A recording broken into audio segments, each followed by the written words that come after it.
હું જાઉં કાં તો શિલ્પા જાય ગમે તે કોઈક નરું હોય જતું હોય તો કઈ આ બાજુ વસ્તુનું કાજુ શાક બનાવી છે સરગવાનું કાજુ બતાવજે તો ગાઈ મસ્ત સરગવાનું શાક જો ગાઈ સુખ હોય તો આ ઠાકોર ફેમિલીના સાસુ જેવું જો શાંતિથી બેહી રહે છે જો એક દીકરી કામ કરે બહુ રોટલા કરે છે એક હેકવા બેસે છે અને એક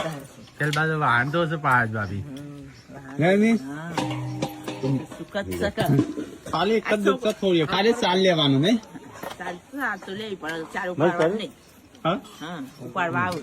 ઉપાડવા આવું ગમે તે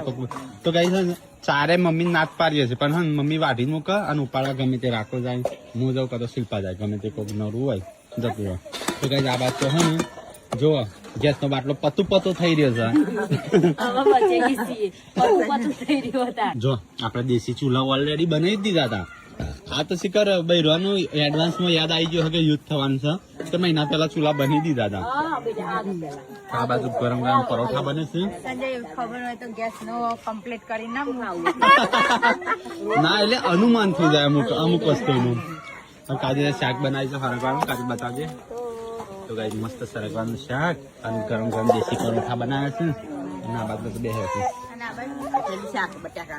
અને બે સબ્જી બનાવી क्या बात है